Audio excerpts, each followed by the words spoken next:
Falter. It is always my pleasure to be joined by Jason as we do these webinars for our investor clients. And today, after a good series of months of talking about opportunity zones, and Jason and I successfully placing over $80 million in opportunity zones in the last few months of the year, we are going to spend our time talking about what I think is going to be the best opportunity of the early part of 2023, which is the 1031 exchange into making our investors' investment path better and more successful. Jason, thank you for joining me. How was the holidays and what are your New Year's plans? Thanks for having me. The holidays were great, and I think you know this, but New Year's is going to be baby watch for us. So we've got about 3.5 weeks. So that's fantastic. As I've told you many times, we have plenty of stuff at our house with our 7 kids to be able to pass down to you guys. So it's going to be fun for you. But today we've got 59 more minutes to talk about 1031 exchanges. We're going to start with a couple poll questions. I was super excited to challenge Jason with these, but I believe we have unfortunately shared the answers with him. But the first question is, what year did 1031s become a part of the tax code? Your choices today. This is question number 4. We've tried to make it confusing on everybody, keep it challenging. It's the new year. We're going to raise everybody's game. Your choices are 1905. I don't remember saying that one. 1921, 1958, or 2000. Mr. Brooks, do you have an answer? I'm going to go with 58. That is an 1031 exchanges? Yes. You're 37 years too late.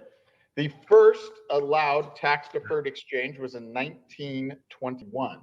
So we've had over 100 years of 1031 exchanges. As somebody who sits on the front line of the brokerage transactions, knowing that there's been 100 years to learn how to do these things the best is what gives me the confidence and the ability to execute these things as seamlessly as possible. At Centennial, over the last 5 years, we are 100% successful in completing 1031 exchanges, and it is because we have 100 years of experience to figure out the best practices, to figure out the right way to do it, and to figure out how to make it as easy as possible. Jason, that is going to lead me to my next question for you to start the day. What percent of commercial real estate transactions across the United States do you believe are part of a 1031 exchange? This is question I'm going to go with, what are my options? Your choices are 1%, 8%, 20%, 31%, and 50%. I'm going to go with 31%. That is a fantastic guess. According to the only bit of data that is published across the country, it is somewhere between 10 and 20%, which I'm going to ask your opinion right now. Of the transactions you're involved in, Jason, what percentage of your business as it relates to real estate contracts and transactions is some part of a 1031? Over 50. I'd probably say between 50 and 60 would be my guess. And I would tend to agree with you. I think for Centennial, between 50 and 60% of our transactions are some part of a 1031. At sometimes it's even more than that. So I found that 10 to 20% number to actually be light, both based on your practice and what we do at Centennial. We spend a lot more time involved in the 1031 exchange than I guess I would say the average real estate professional or the average real estate investor. You want to go to the next slide? I think part of that too, Justin, is there's on the institutional level, you see a lot less 1031 exchange. On the, private client owner, the mom and pop owner, you see a lot more of the 1031 because the institutional investor, their entity structures are more complex. They have limited partners. It keeps them from having the ability to 1031, whereas like our, single family owner clients have the ability to do that, or, the family office or, the private client business. Well, and Jason, that's going to lead me to a question because, I would say that your average client is probably a little bit more high net worth, a little bit more large family office than maybe the typical Centennial client. Talk for a minute on how valuable two questions. One, how valuable is the 1031 exchange to these very high net worth clients that you work with? And then two, how much do they utilize it and see it as really a very special tool for growing family wealth? I think it's the most important real estate law or tax law for the family office, right? Because essentially you can continue to grow the value of the real estate portfolio tax free over the time. You can do cash out refinances as you grow as well and take that money and buy new deals. So I think it's the way for people to continue to improve the quality of their assets and grow their assets, essentially locking in gained equity without paying tax on it, right? It's essentially unrealized gain because in reality, you've realized it through the buying of a bigger property, but it's kind of like unrealized gain in the stock market where you haven't had your capital event where you would be taxed. So that leads us to a great part. Why don't you talk through the simplest definition of a 1031 exchange that you provide to your clients so they can understand, okay, that's exactly what it is and that's how I use it to grow my business. Sure. So what essentially the 1031 exchange code allows you to do is sell one property and exchange it for another property. Now, you used to be able to, up until a few years ago, exchange stocks on the stock market. You could exchange pieces of art. You could exchange private airplanes, but now it's fully limited to real estate. And in that situation, it's what we call fee title for fee title. So you're not required to sell an apartment building and buy an apartment building. You can sell an apartment building and buy a hotel. You could sell a rental house and you could buy a office building. You're not required to go from one exact same property type to the other same property type. It just needs to be fee title ownership for fee title ownership. So you sell your down leg and then you have a 1031 accommodator hold your money. You have 45 days to find your new property and inclusive 180 days to close, inclusive of that 45. You buy the new property and that's considered your up leg and you own it and you continue to operate. The only thing that moves across with you is the basis from the old property, unless you put in fresh cash or increase the amount of debt. If you do that, then you can add additional basis. Fantastic. So my next question for everybody is, we went back to 2000 and looked at basically, I think according to CoStar, there were close to 4 million investment property transactions. The question would be, and we've done the math, so this is really just to see that the American education system is producing people that can multiply. But based on a 20% of all transactions being 1031s, how many 1031 exchanges have been completed since 2000? 50,000, 100,000, 250,000, 500,000, or more than 700,000?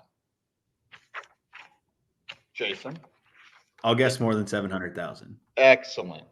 I got a question for you though, because I thought the 4 million total transactions actually seemed maybe like half. It seems really low to me. So if that's the case, I mean, there's been over 1 million 1031s, and as you and I said, probably somewhere closer to 3 or 4 million 1031 exchanges completed since 2000. And I think that's where a lot of clients who maybe did one in the 80s or the 90s, or they've never done one before, is that they don't understand how many are actually done. And with each completed 1031 exchange, you learn more and more and more about how to do it easily, seamlessly, and help your clients avoid paying taxes. So that's going to lead my next one. So back in 1973, so we talked about 1921 is the first year that somebody's allowed to exchange some real estate. Those used to be, you trade a piece of property for somebody else's property. But in 1973, there was the Starker case. And in that scenario, Starker, the principal, sold their property.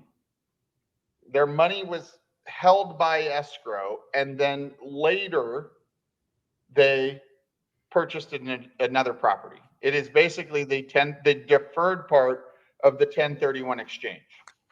Jason, since I'm having so much fun quizzing you today, the first delayed exchange was the Starker case, as I just mentioned.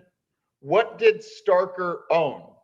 Apartment buildings, timber, pistachios, a private airport, or an office building in San Francisco?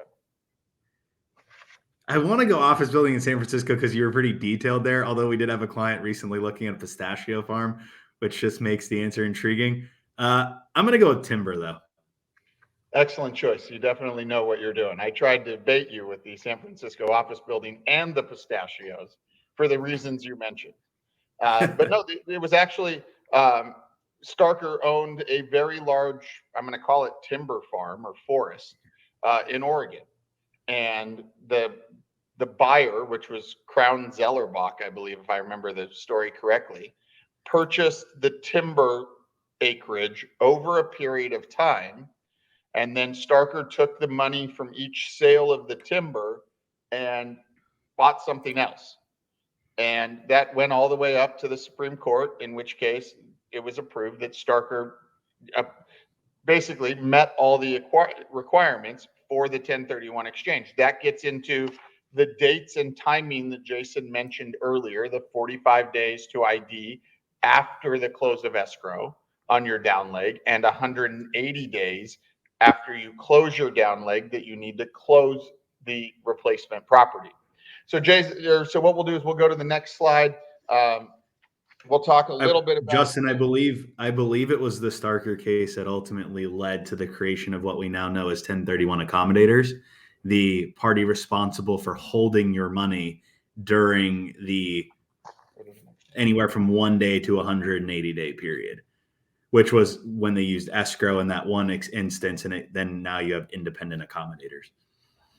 So Jason, we'll kind of go back to it. I had you say it a minute ago, kind of describe what a 1031 exchange is. Why don't we go through it exactly again?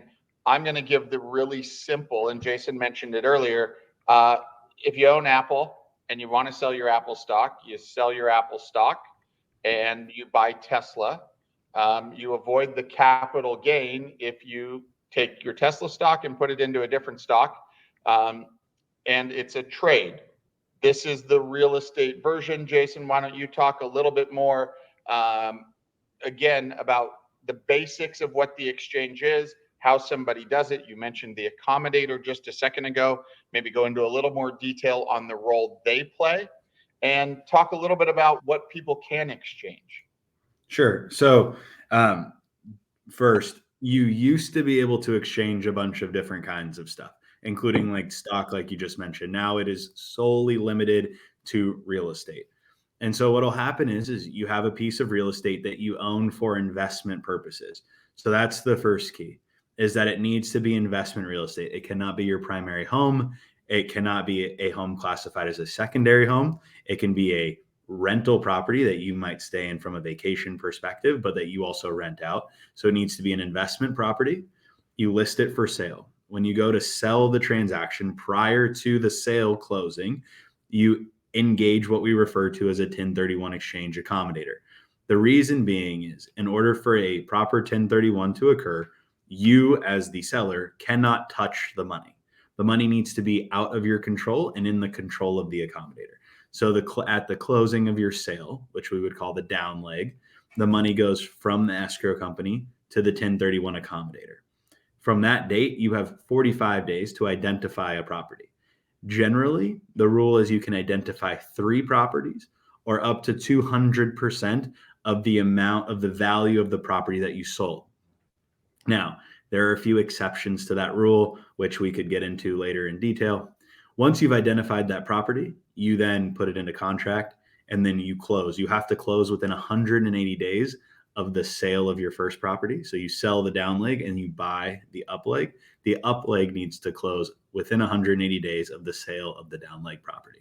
And you can, again, buy any piece of real estate that is an investment producing, it is an investment piece of real estate. So any sale of any investment real estate, buy any investment real estate. Again, no primary residences. Talk a little bit now, Jason, about the equal or greater amount of equity and the equal or greater amount of debt components to avoid all tax. Okay. So what the 1031 exchange requires is if my property is worth $2 and I have $1 of debt and $1 of equity, the next property I buy has to be worth at least $2 with $1 of debt and $1 of equity. Now you could buy multiple properties to get to your $1 of debt and $1 of equity, but you have to match those. If you go short on the equity or you go short on the debt, it's considered boot and it is taxable at a capital gains tax rate for every dollar. So there's nothing, though, however, keep in mind, that stops you from adding new, fresh, additional equity or taking on a larger amount of debt. I will give you an example. I bought my property for $1. It went up to $3 in value. I put a loan on it for $1. I now sell it. I have $1 of debt and $2 of equity. Well, I can buy a new property with $2 of equity and $4 of debt. I'm allowed to do that. And those extra $3 of debt create additional basis from a depreciation standpoint as well. So talk a little bit about that, and maybe it's a little bit sidetracked, but why do investors do that and not just go dollar for dollar, but why do they sometimes take on additional debt to get that depreciation? So taking on the additional debt does two things. One, it can allow you to buy a larger, bigger property, right? And as we know, real estate has generally increased in value over time. So the bigger property or the more expensive property you buy, the more, a 10% gain on $1 million property is 100 grand. A 10% gain on a $5 million property is 500 grand. So if you can buy a bigger property, your value will grow more quickly, generally speaking. And the second part is your basis from your old property transfers to the new property. So if your basis was $1 when you bought it in my old example, and I depreciated it down to zero, well, my transferable basis is zero. But if I put $4 of debt on, now I have $4 worth of depreciation I can use against, the cash flow of the property. So adding a reasonable amount of leverage not only allows somebody to buy a bigger, nicer, better property that will appreciate more, but also they're sheltering more of the current in-place cash flow. Correct. It helps you in two different ways. Fantastic. One more question here. You had mentioned that when somebody closes escrow, they have 45 days and then they have 180 days to close the replacement property. But can you look or write offers on property before you close escrow? Yes, absolutely. You can actually even put the property into contract if you want before you close escrow on your sale. So we oftentimes have clients that will start looking right away when they put their sale into contract.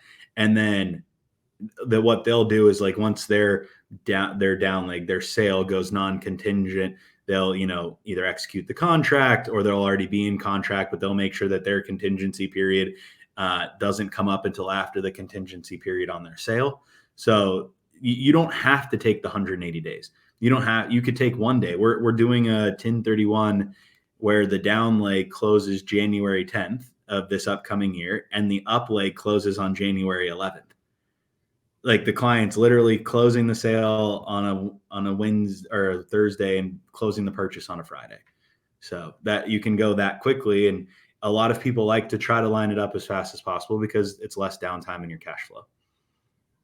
Yeah, and I would say that, some of those strategies to make that happen is what you get when you work with people that do this all the time. As Jason and I both mentioned, in our businesses, we think it's 50, 60, maybe even more percentage of the time that we're involved in some part of a 1031 exchange. And so in some cases, people want to drag it out. We've had clients right now that sold in the last 60 or 90 days or went under contract in the last 60 or 90 days that have a lot of extensions in their escrows, and they're using them, and they're going to push out their 45 days because they think that they're going to be able to ultimately get a better deal as interest rates go up.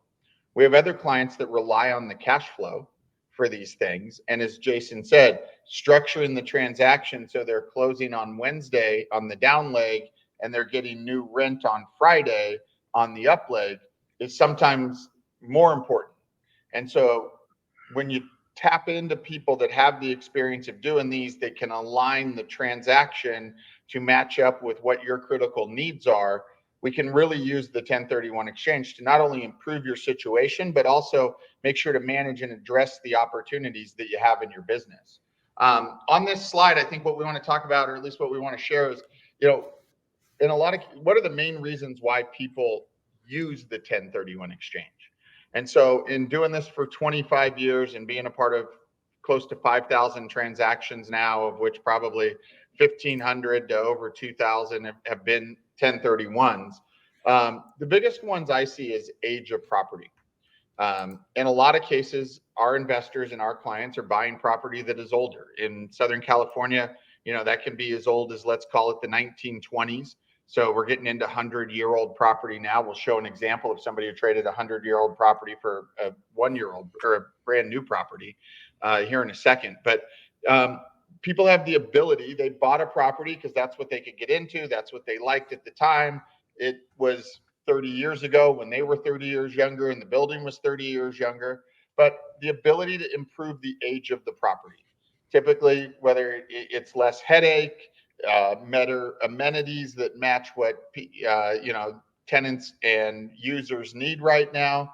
But a lot of our clients do exchanges to improve the age of the property in their portfolio and make things easier. The next one is the functionality. Whether it's 1940s storefront retail that doesn't have parking in front from a retail perspective, or it's an apartment building that doesn't have enough parking or only one bathroom. Certainly when people buy the property, it's the right property for them at that moment, but things change over time. And usually when it comes to functionality, the more functional the asset is right now, the more rent that it can achieve. The more rent that it can achieve is more cash flow. And the more rent that it achieves, it appreciates faster. So we often see our clients do exchanges to get a functionally more useful property than the one they have right now. Desirability kind of goes hand in hand with functionality. But the next one is management strategy. I would say 40% of the exchanges we complete is helping investors get a current management style that more matches their desires than the property that they own. So by that, I mean, we work with a lot of multifamily owners that bought the property in their 20s, 30s, and 40s. They're now in their 70s, 80s, and 90s. They don't like unclogging somebody's toilet. They don't like getting a call at 2 a.m. for a backed up sink. They don't like getting a call at 4 a.m. for the person that broke a bunch of beer bottles all over the property. And they have the ability to trade into a larger property and employ a professional management company, or they have the ability to trade into a net leased property, which is a property in which the tenant is responsible for the maintenance, for the insurance, for the taxes, for keeping the upkeep of the landscaping and everything about the property. And they get to basically enjoy retirement and continue to get their checks every month and avoid taxes. The other one is location. And location, I really think, can have two different meanings. One can be you just improve the quality of the area. You go from a C or D location and make the same amount of cash flow in Beverly Hills. I give that analogy. I think most people go, absolutely no way, can't happen. I'll challenge anybody who listens to this webinar. I'll get you a $100 gift card if you've owned a property for 7 years, and I can't show you how you can improve location. When you understand the numbers and the opportunity with 1031 exchange, the 1031 exchange is the best vehicle for a client to improve the quality of their portfolio over a lifetime than anything else out there. And the exchange allows you to oftentimes trade C and D locations for A and B locations and make the same or more money. The other thing about location is, especially what we're seeing in California right now, is that a lot of our clients bought in Long Beach, they bought in LA, they bought in Anaheim because they lived in Long Beach, they lived in LA, and they lived in Anaheim. And now, in retirement or in frustration, they live in Colorado Springs, they live in Reno, they live in Dallas around their grandkids. And the property is still making money, but it's far away and it's not as easy to deal with. And you can make a trade from your current asset into a building that's around the corner, that's easier to go look at, that's easier to deal with, and make the same or more money. And oftentimes, over a 10-year period, make significantly more money, which is the next one. Increased in future cash flow.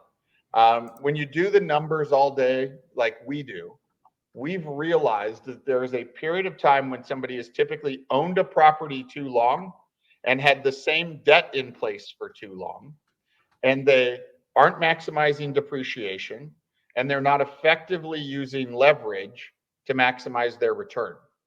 We did a exchange 11 years ago now where a client took a 1960 singles construction or singles and one bedroom apartment building of 20 some odd units, traded it into 40 units of early 80s construction, 2 and 3 bedrooms with ample parking. And over the last 10 years, they made $8 million more in cash flow, in principal reduction, and in appreciation than had they kept their property. And in 90% of the cases, if you have owned for more than 7 years, if you have a loan that you have not refinanced in 5 years, we can show you not only how to increase your current cash flow, but make significantly more money over the next 10 years. And then the last one is tax shelter. Jason and I just finished a transaction where somebody utilized bonus depreciation to provide themselves a tremendous amount of tax shelter this year and in the years ahead, and utilizing the 1031 exchange to get additional basis to be able to use to depreciate gains on other properties or gains on the property that you're currently operating are, I guess I would say, a couple of the main reasons people utilize the 1031 exchange. Jason, anything you feel like I missed there? I think you did a great job. I think the one thing I would mention is with location, you don't have to buy in the same city. You don't have to buy in the same county. You don't even have to buy in the same state. And I think that's what's really important and people need to understand is, it's also about long-term planning. Do you plan to retire in a different state? Do you want to buy something in a state with no state income tax? So that when you do move to that state or you do move to another state, it's taxed differently. You have better tax benefits. The other one is some states have better inheritance tax options than others. So if you're planning on leaving this property to your children, do you want to, put the property in a state that has better inheritance tax rules and other things? There's a lot of different benefits to the location portion as well. Besides just getting from a poorer location to a better location, getting a nicer looking property in a nicer area, you can move states. You can move. We've had clients, Justin, sell properties in, California and buy them in the Carolinas, right? Like they move all the way across the country, but it's completely allowed. So I think that's the one thing to keep in mind. So that leads us to what we have here. So the list, I think we've got 13 or 14 different examples of when it's a good time to consider an exchange. Some of these are very market appropriate today. We won't walk through every single one of them, but Jason, I'll give you a second to think about it. What was the most profitable 1031 exchange you helped a client complete this year?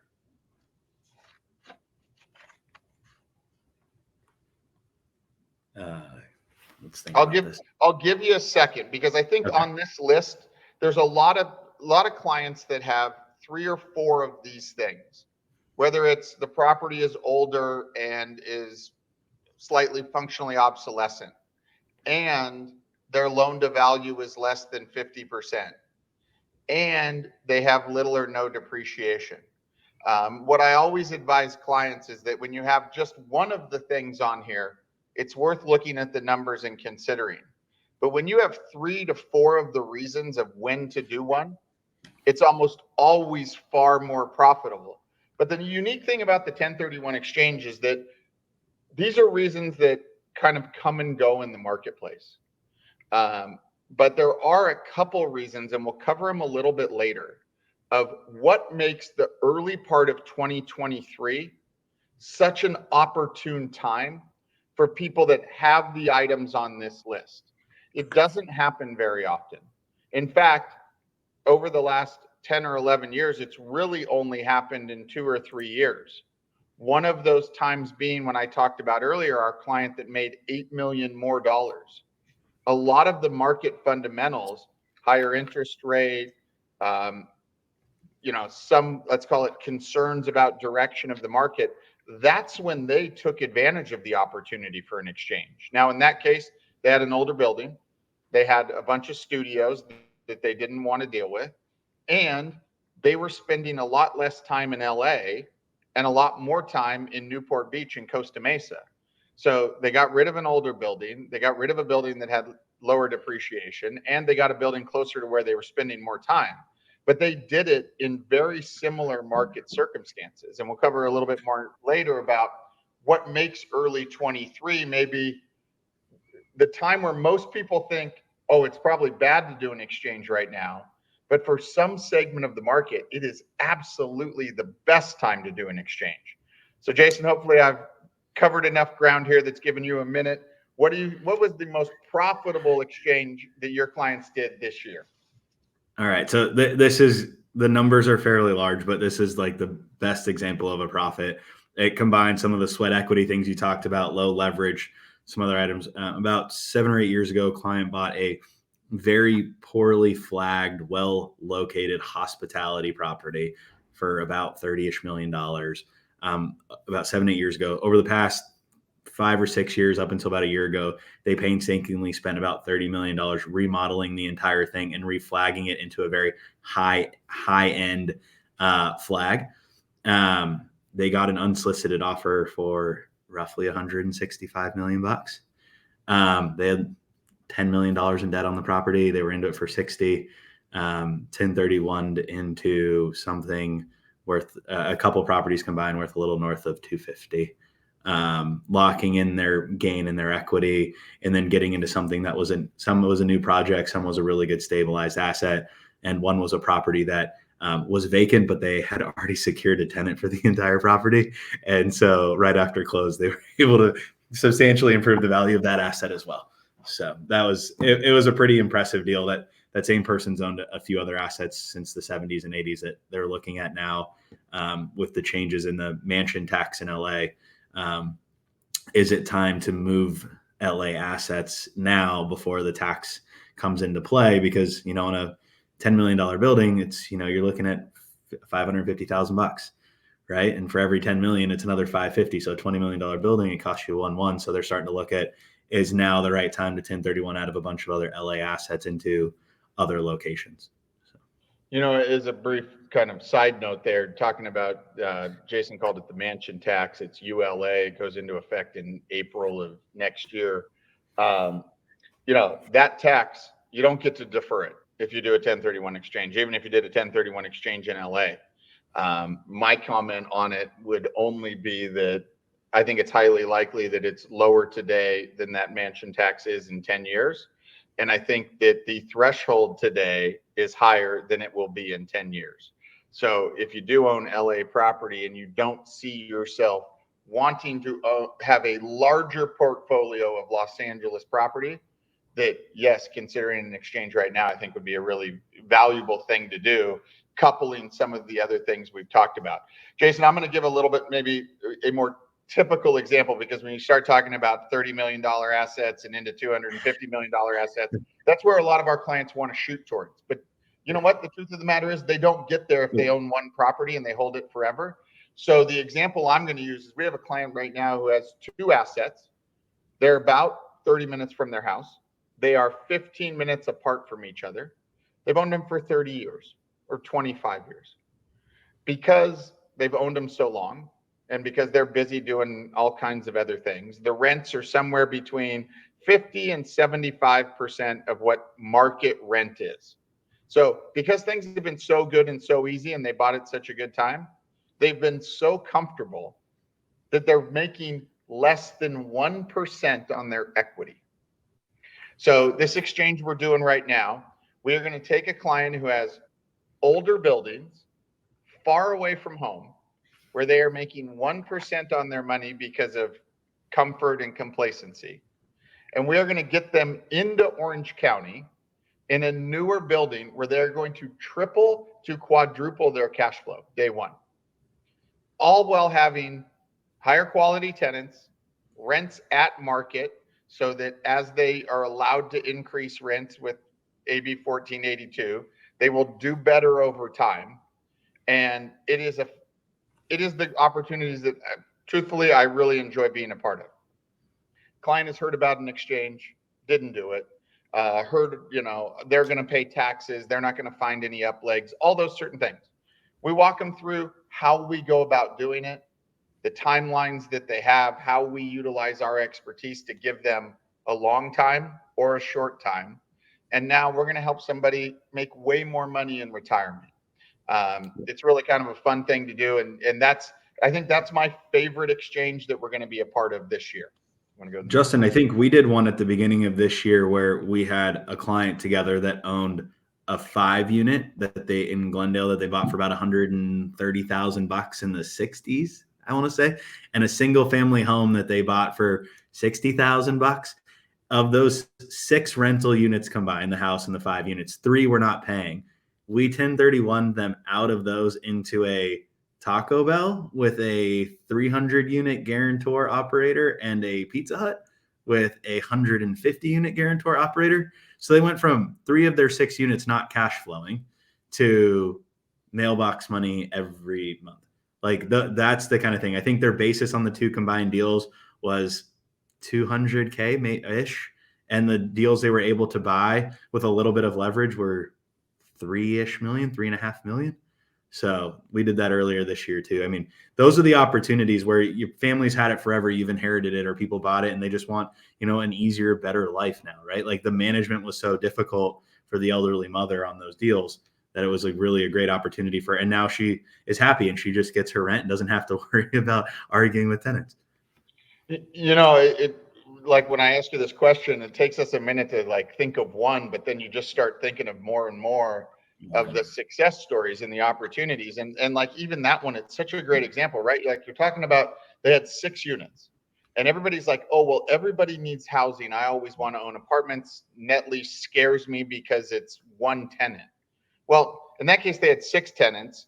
3 of them weren't paying. Maybe the choice is either as a tenant, a mom and pop living in the place, or with these net lease properties, like big successful brands and corporations that at the end, that if, whether it's Taco Bell or Pizza Hut, or we've done 7-Elevens and Chipotle's and so many different good ones this year. Like these are big successful companies that have a proven track record of successful operations and paying rent. And our clients are able to go from, whether it's mom and pops in a store or an office, or mom and pops in an apartment, to big, super successful businesses that have a track record of paying rent and paying the insurance and paying the taxes and doing all that stuff and being successful. They're really a fun thing to be a part of. I will tell you, on one of those properties that I just mentioned, the tenant had to continue to bother our client to get the information so the tenant could pay the property tax. Like, for some reason, our client wasn't responding, and the tenant kept hounding us so that they could make their property tax payment. Like, that was how great of a tenant it was. So. That same tenant, actually, because we did a couple deals with them as an operator in the last 24 months, that same tenant pays 7 days early every month on their rent. It's awesome. You don't hear that a lot about every tenant in an apartment building or in a small office or even in the industrial building that somebody operated their business out of and then sold it to the employees. It's not happening that quick. What you've got up on the screen is really what we call the easiest path to profitability. There's 2 things at Centennial we really take pride in, and that's structuring the 1031 exchange to maximize not only the price you get, but the terms and time you get in order to go out and find a great upleg. And so we'll talk you through these next 2 slides. Lots of people, one of the big myths or one of the big objections to a 1031 exchange is find me my upleg first. People usually say that because they're scared that they're not going to find it. The reality is find me my upleg first is the worst way to do a 1031 exchange, because then you are at the mercy of everybody else in the course of the transaction. And at Centennial, we've flipped it. Our clients that want to do exchange with us are in control the whole time. And so it starts with, they list the property with our local expert, who's going to put together a really detailed marketing plan and get our entire team working on the property. Because our entire team is working on the property and the local expert is working on the property, what typically happens is our clients get multiple offers simultaneously. And those simultaneous multiple offers allow us to dictate the price and terms that allow our clients to have super successful exchanges. What are those key price and terms? Obviously, the price is super important, the amount of the deposit, how quickly that deposit is going to be released, and how long is escrow, and how flexible are the parties involved to extend or shorten escrow based on the 1031 exchanger's ability to find the right property. So what we typically do is we put together a large deposit.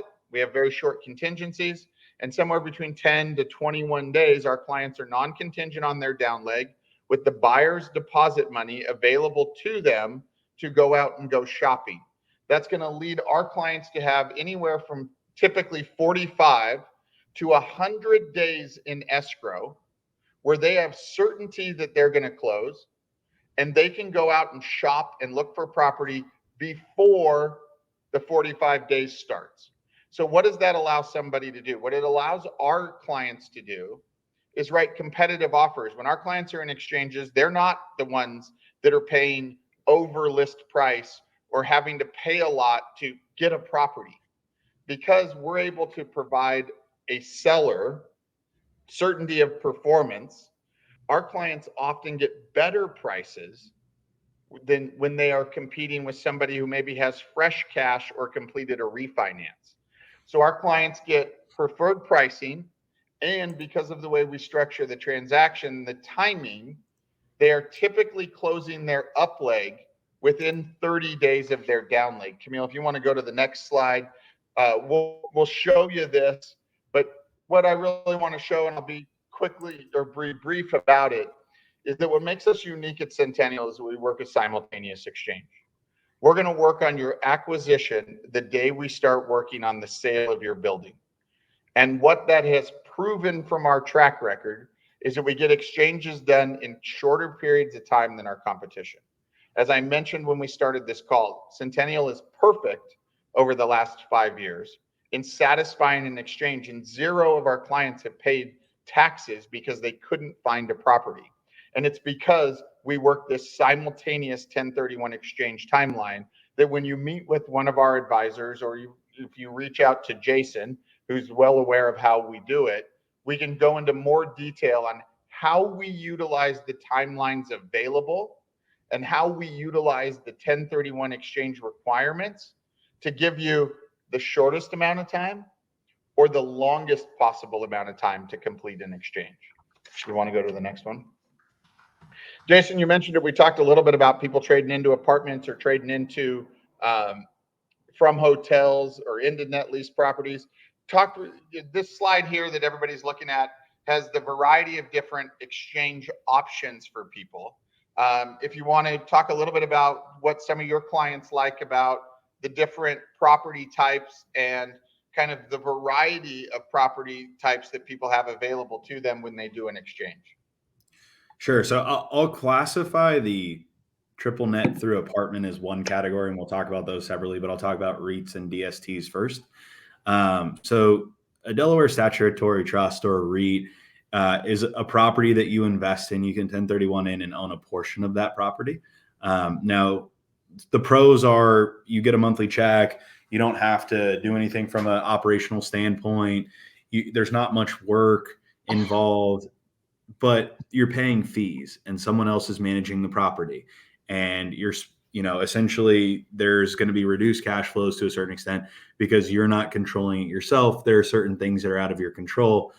One thing I will warn is they are supposed to be fully liquid investments. You should be able to today call up if you own one and say, I'd like to sell. However, as we have seen recently, there are a few of the largest REITs in the world. I think BlackRock being one, where the state of Florida decided to pull the $2 billion I think it had invested in with BlackRock. And BlackRock shut down withdrawals or calls or people pulling out for not only the remainder of quarter number 4 of this year, but all of quarter number 1 next year. So an asset, an investment that was supposed to be fully liquid and you could get out of at any time, now all of a sudden isn't liquid. And so I think that's a new kind of concern that's popped up recently, Justin, that we haven't seen historically, is some of these REITs and DSTs pausing people, being able to leave and pull their money out of the REIT. So I would say that is arguably one of the biggest downsides of this whole transaction, if you go that route. I prefer triple nets through apartments, right? And each one has their pros and their cons, but because you have control over your own asset. And if you want to sell it today, you can sell it today. If you want to sell it in 20 years or never, you don't have to sell it. So triple nets, I think, in my opinion, are the easiest from a management perspective. It's the least amount of hassle, the least amount of work. The downside is you're generally speaking going to get the smallest amount of rent growth over time, but you should also have the highest level of stability from the tenant. Oftentimes you'll see a 10% rent bump every 5 years, maybe 1.5% a year. It kind of just depends on what each lease says, but I would say 10% every 5 years is probably the most common that we see. Commercial properties, those can require a lot of management, right? You have a diversity of tenants potentially, but leases expire, you need to find a new tenant. There's turnover, that means that there's tenant improvement costs, which cost you money. So those are some of the downsides, but the pro is potential much larger rent increases, and different tenants give you diversity, which means lower risk potentially. Self-storage, Justin and I have a client that really loves self-storage, has made a lot of money in self-storage, and I have a few storage clients as well. It can be a great business model. It's very simple to operate. They're very easy buildings to maintain. The problem is you need to just make sure you have a really good management company that knows how to manage them and make sure that the units continually stay occupied. And then the last one, which I think a lot of people know that we probably do a lot of in Southern California, is apartment buildings. Apartment buildings, largest rent increases, largest rent growth, therefore probably largest appreciation value, as well as increased cash flow over the hold period. Downsides potentially are rent control, the worst tenant headaches, generally speaking, across the board, and issues just being a landlord, maintenance, constant wear and tear, use requirements. So those are some of the pros and the cons. If you're looking for the most upside, I would argue probably in that group apartments or some sort of value add. If you're looking for the most stable, I would probably lean net lease. I'm not a huge proponent of REITs or DSTs. Jason, I'm going to ask you, I asked you what you thought was the most profitable exchange for your clients. I want you to think now for a minute, what was the most unique exchange you did for clients in the last year?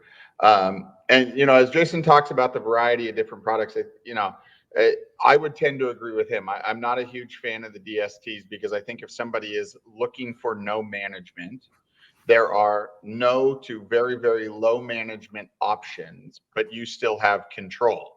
If you're looking for more yield and return, you can certainly be in the more storage and apartment aspect of it, keep your hands in the management, but be able to decide whenever you sell. Or if you're positioning for family diversification, because you have 3 or 4 children and you're trying to get, a variety of properties so it's easier when you pass, or that you feel like you might pass in the next 5, 7, 10 years. When you own the property, you have a lot more flexibility in the decision making than when you're investing in a DST. So most of our work, although sometimes we do put people into DSTs because it's the Empire State Building or it's South Coast Plaza that they're able to buy into, but most of our client work is in the individual ownership space in one of these products, where not only from a numbers standpoint are there financial benefits to doing the exchange, but also from a lifestyle or operation standpoint, there are also benefits. And that's where I think the exchange is such a valuable tool for people, is that you really can get the best of both worlds. Owning property over a long period of time allows you to have a significant amount of equity. But with that significant amount of equity also usually comes a little bit of a diminishing return because of just the way taxes are and the way depreciation works, that you can end up making more money, but also make your management situation a little bit easier, get something closer to home. If you have one 40-unit building that your family has built from a 4-unit all the way up to a 40-unit building over the course of your lifetime, but now you've got 7 grandkids, you can take that and put it into 7 different little properties where there's less chiefs trying to make decisions, and everybody can kind of do their own thing based on their own individual personality. So there's really a lot of options with the 1031 exchange. Jason, the most unique exchange you did this year? Well, I really like the one that the people had 3 of their 6 non-cash flowing units in the tenants that pay 7 days early. But we actually had a client. So remember, property has to be held for investment purpose. So client got a pretty good value on a dilapidated building on raw land, knocked the building down, got the building entitled and permitted, and then actually sold the building. They didn't even have to build the building. They sold the building and 1031 they sold it for a substantial profit and 1031 that raw land that was entitled into I think it was like an 8-unit apartment building.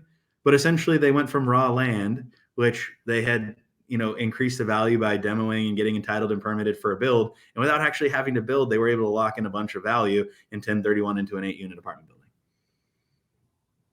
That is a pretty good one. I'm going to talk about this one because this one, to me, from an exchange standpoint, I'm not going to call it the most unique thing. But what I find so fascinating about this is that this is a client that I think I called 19 years before they did the exchange. And what they owned on the bottom was a 1920s construction apartment building, all studios, not in the greatest location. The day I first called them, they lived in Glendale. By the time they called me 19 years ago, or 19 years later, they lived out in Temecula. They had run out of depreciation. They were making 2% on their money. City of Long Beach was requiring tenant relocation fees if they tried to move people out on their rents that were well below market. And they finally decided the time to do something. And what they got was a property that was 15 minutes from their house. Blaze Pizza is, the make your own pizza, one of the make your own pizza brands. This one's invested in by LeBron and a bunch of different other celebrities and famous people.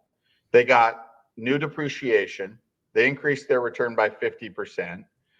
They got 2019 construction, and they got 0 management. It was, and we probably looked at 25 other properties before we settled in on this one as this thing is awesome. So wanted to share that one, but if you go 2 more slides, this might be one of my favorites ever. And the reason this one might be one of my favorites ever, and I've done a lot of these, is that the property on the bottom was built in 1967, and the couple operated their business out of there until 2000. Whenever they bought it, they operated the business in there till 2019. And because they owned the building and they were shutting down the business, they thought the easy move was to just lease it out, and that would be their investment property. Ultimately, tenant is a mom and pop business. Tenant doesn't always pay on time. They get rid of one tenant. They got to make some improvements. They get another tenant in there, somewhat similar stuff. They ended up agreeing to meet with us and hear what we had to say.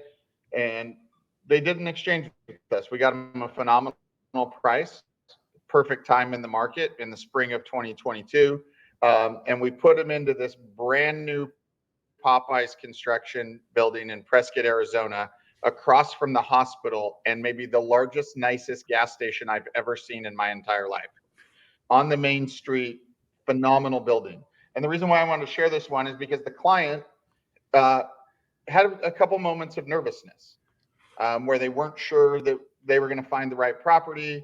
They even went to Illinois with another broker to look at a dialysis center that was the wrong deal for them. And they knew it the second they saw it. They had their moments of scared, whatever. These things happen. I got a voicemail on my phone that I still keep, which is the call from the wife the day that she looked at this site, with how happy she was, how excited she was about the exchange that we were able to complete for them, and that we were able to find a building that met all their criteria, that maybe hadn't been on the market long or wasn't on the market, but our relationships were able to access it. And they got a brand new construction property, a 490 unit operator with a 20-year lease, brand new construction. They don't have to do anything, sort of deal. So just kind of a couple of I think some of the unique or really neat ones that we get to be a part of. Jason, we've got 4 minutes left. What I promised everybody is I'd talk about why 2023, or at least I think the early part of 2023, is going to be a phenomenal time to do an exchange. And the reason why I say that is that I believe that people who have a lot of equity, who haven't refied recently, and have very low depreciation are the people who have the greatest opportunity to benefit from doing an exchange. Well, the reality is those investors typically don't move as fast as fresh cash in the marketplace. And over the last year or two, when everybody was chasing deals at 3% interest rates, those clients, it took them a little bit longer to decide and to do the right things. But today, like in 2009, 10, and 11, when I've done the most profitable exchanges of my career, the client who has a lot of equity, who doesn't have a lot of depreciation, is owned for a really long time, has a lot less competition in the marketplace because of what interest rates have done.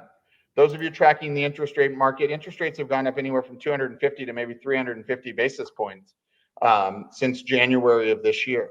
What that's done is that's removed a lot of the money raisers and exchangers who had owned a property for just a couple of years that were exchanging and just kind of flipping up into something new. So there's still a good number of properties on the market, especially from developers and people that it's just time to sell because somebody passed away or whatever it may be. But there's a lot less competition for those assets right now. So our long-term, slower moving owners have a lot less people to compete with to do an exchange. And then the other part about it is we are seeing prices adjust in relation to interest rates. So if you buy a property with a 5 3/4, 6.5, maybe even 7% interest from a bank on it, and when interest rates go back down again, you will see a much greater appreciation benefit than if you stuck with your current property. So I think the early part of 2023, although interest rates might go up a little bit more, although prices might stay the same, or they might even go down a little bit, that for a long-term, let's call it, I'm going to be owning investment real estate for 10 years sort of play, doing an exchange in the early part of 2023 are going to be the most profitable exchanges that people do. Jason, any comments on that in the last 30 seconds we've got? We're going to save, and we'll do a short little webinar of the top concerns that people need to address before they do a 1031 exchange as a follow-up to this. But in closing, comments on the early part of 2023 and my thoughts on who can really take advantage of the market. I think you're spot on. I think that anybody that's got locked in a large amount of equity, now is the time, because you always make money on the buy, right? Like most of your money is made on the purchase. You're going to go in and buy something potentially at, a 6.5 cap that a year ago was trading at a 5 cap, right? We've seen deals recently that were trading at 4 caps a year ago that we're now buying at 5.25 or 5.5.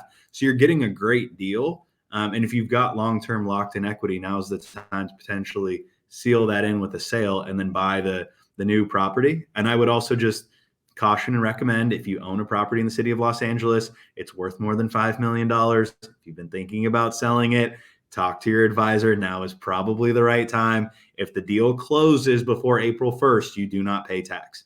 So keep that in mind. Jason, I want to thank you for participating. We've done, I want to say, 10 to 15 of these this year, and the feedback that we get constantly is it's an amazing amount of value that you bring to the table in these hours, and our clients really benefit from it.